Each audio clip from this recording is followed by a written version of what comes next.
Rubits, what's up? Little Big Robots back. Video for you. Here is something I wanted to talk about for a while. This is something I had when I was a kid. If you don't know, I have a, move my mic here a little bit.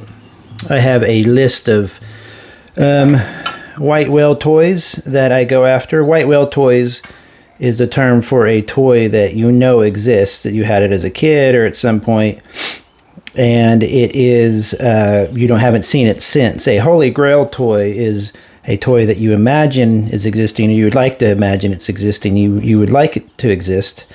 You'd be willing to just pop it out of your imagination into reality if you could, but it doesn't exist. So these are white whale toys.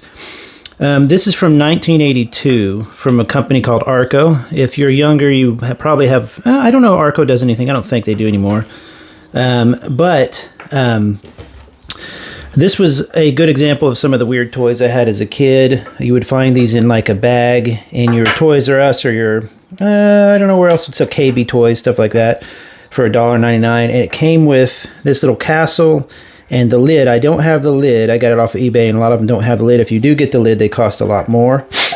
And they also have kind of a rounder, like a castle, typical round castle look. This is the one I had. The round one I think I had, but I didn't like as much.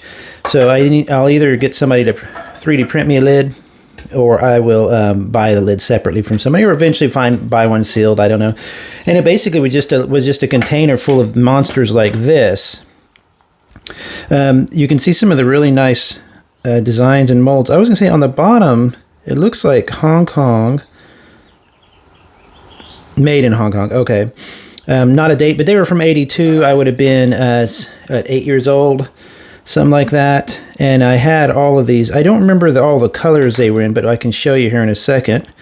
So really cool molds and stuff. And then when I was a kid, probably around 87, 86, I painted them.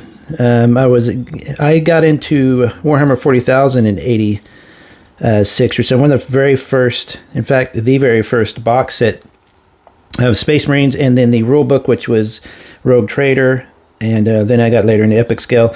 And so I think I attempted to paint these, and I used an acrylic paint. You can see they're covered in like hairs, and we used a lot of cotton, common cotton for like explosions and stuff.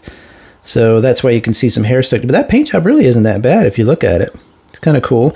But the monster, it really shows you how the details pop on a lot of these molds when you have just a little paint, even a wash. Really, really interesting designs. This one I painted. You see he's green underneath. So they came in different colors. Like I said, that's an acrylic, so you're going to see how it's peeling off. I could probably takes like this, and you can peel that off, I'm sure. See, like you can see just right there. You can see how that's starting to come off. I thought about removing all the paint, but I like it like that. I think it's cool. It's, it's mine. Oops. When I did it as a kid, I could probably take all the little cotton hairs off and stuff. That would be cat hairs and all that. I mean, this is what, 40 years old? 80, yeah, I mean, it's crazy. It's crazy. Anyway, so I love this thing as a kid. I have such a sense memory on this. This is definitely going on my list. When I got it, it was one of the rare times when I feel it or hold a toy from when I was a kid and it feels actually smaller. And obviously because I was a little kid at the time. It came with this one. It came with several. It came with this dragon as well, if I remember. And I painted him. As you can see, he's a blue dragon underneath, and I gave him a paint job. Kind of, he's just a flat, you can see how they molded it there in half and part. But a cool, again, they'll stand up, and they have like stands built in, which is a kind of a miniatures game thing more than anything. These are monsters in my pocket. I painted these as well.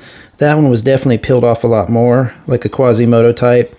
These I think they remade. You can find these quite a bit. You might have heard of Monsters in My Pocket. I don't remember who made those. I can't read what that says. Let's see if I can get in close here. I can't read it. I'll investigate it. Again, covered in cat hairs, stuff like that, just from over the years, being thrown in miniature boxes and stuff. But these were just great. I'm so happy to have this because most of my vintage toys I just kind of have to put away because they're graying, they're real fragile. This is actually pretty tough. I could probably stick it on the shelf for a while and wouldn't have a problem, but I don't like them to get any more damage. I don't care if they're used looking and beat up. That's fine to me. I just don't want them to get even more so. So that just gives you an idea of what, you know, look at the wings are actually a little translucent there. That's kind of cool. You can see the color change there in the feathers. So it's really cool. I really like this guy. I always thought this guy was cool. I used to use him in Warhammer games. Had a bit. Look, you got a Batusi. Look at that. You know, they have their own stands built in. Just really, really cool. So anyway, if this fires off a memory for you, let me know. Like I said, you can still find them on eBay. You look up Arco Dragons and Monsters, I believe they're called. Arco made a bunch of really cheap toys that I could afford as a kid, and so a lot of my toy style comes from when I was a kid. I just you know how it's built into you as a kid, like kind of like listening to music when you're a kid. You like the first thing you hear, and you kind of grows, you know, it kind of sticks with you. So I've always liked this kind of self-contained play set. Really, really, really cool. You know, it has a little door. If you put a little wash in it, it would look like a little, and it's about, I think it's about size correctly. So not bad. But anyway, thought you all might like a quick look at that. Really, really neat. I really enjoy these guys. I'm definitely going to see if I can pick up the rest of the Dragons and Monsters and see if I had them all.